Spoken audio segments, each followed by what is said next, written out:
Hello student दरबार channel में स्वागत है। पिछले वीडियो में हमने पढ़ा था प्रेजेंट परफेक्ट कंटीन्यूअस टेंस के बारे में और इस वीडियो में हम पढ़ेंगे पास्ट परफेक्ट कंटीन्यूअस टेंस के बारे में। तो चलिए स्टार्ट करते हैं पास्ट परफेक्ट कंटीन्यूअस टेंस का इंट्रोडक्शन। इसका इंट्रोडक्शन है, इस टेंस के वाक्यों में भूतकाल में काम का जारी रहना पाया जाता है और वाक्य की क्रिया के अंत में रहा था, रही थी, रहे थे आदि शब्द आते हैं और काम का शुरू होने का समय दिया जाता है। जैसे एग्जाम्पल है, सीता सुबह से अपनी गुड़ियों से खेल रही थी। इस वाक्य के लास्ट में रही थी आया है और इसमें निश्चित टाइम दिया सुबह से है, तो इसका लिखेंगे इसमें एक वचन और वो बहुवचन दोनों कर्ताओं के साथ हैड बीन का प्रयोग करते हैं। तो लिखेंगे Sita had been playing with her dolls since morning. इसमें भी 4 सेंटेंसेज होते हैं, affirmative sentences, negative sentences, interrogative sentences and interrogative negative sentences. तो रूल नंबर 1 है अफर्मेटिव सेंटेंस का। इन वाक्यों में प्रत्येक कर्ता के साथ हैड बीन का प्रयोग करते हैं तथा वर्ब की आईएनजी फॉर्म का प्रयोग करते हैं। हम ऊपर ही बताए हैं कि सिंगुलर हो या प्लूरल नाउन दोनों के साथ हैड बीन का प्रयोग करेंगे और वर्ब की फर्स्ट फॉर्म में आईएनजी का प्रयोग करेंगे। एग्जाम्पल जैसे है, वे स्त्रियां 3 घंटे से अपने कपड़े सिल रही हैं। तो वे इसमें बहुवचन है, बहुवचन हो या एक वचन हैड का ही प्रयोग करेंगे। इसमें भी टाइम दिया है 3 घंटे इसमें, तो इसमें फॉर का प्रयोग करेंगे। तो लिखेंगे दो women had been swing their clothes for 3 hours. Rule number 2 है, फॉर या सिंस का प्रयोग उसी प्रकार होता है जिस प्रकार प्रेजेंट परफेक्ट कंटीन्यूअस टेंस में होता है। यानी फॉर या सिंस का प्रयोग इस टेंस में सेम उसी प्रकार करेंगे जिस प्रकार हम प्रेजेंट परफेक्ट कंटीन्यूअस टेंस में किए थे। अब है नेगेटिव सेंटेंसेज।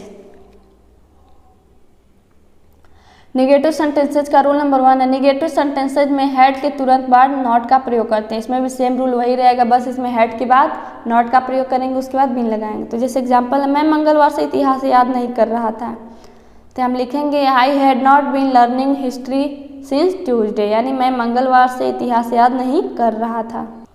अब हम पढ़ेंगे पास्ट परफेक्ट कंटीन्यूअस टेंस का इंट्रोगेटिव सेंटेंसेज।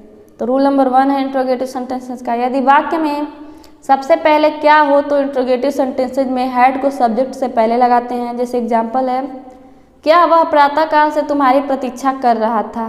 तो इसमें had he been waiting for you since morning, यानी क्या वह प्रातःकाल से तुम्हारी प्रतीक्षा कर रहा था।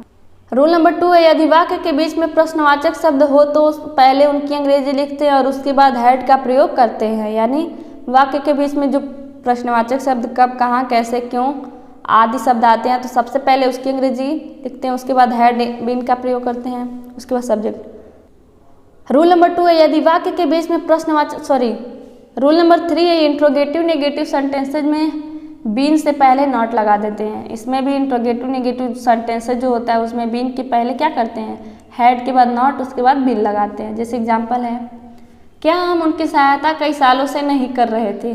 तो हम लिखेंगे had we not been helping them for many years. Rule number 4 है, how many, how much, which तथा हुज के साथ उनसे संबंधित नाउंस भी आते हैं। जैसे एग्जांपल है, कितने खिलाड़ी 3 बजे से मैच खेल रहे थे। तो यहाँ कितने खिलाड़ी पूछा था, हम यहाँ लिखेंगे हाउ मेनी, यानी how many players had been playing the match since 3 o'clock, यानी कितने खिलाड़ी 3 बजे से मैच खेल रहे थे। इसमें एक लास्ट टॉपिक है, वाक्य के अंत में क्वेश्चन मार्क यानी प्रश्नवाचक चिन्ह लगाते हैं। ये मेन इंपॉर्टेंट होता है, इंट्रोगेटिव में हम हर वीडियो में बता चुके हैं। नेक्स्ट वीडियो में हम पढ़ेंगे फ्यूचर परफेक्ट कंटीन्यूअस टेंस के बारे में।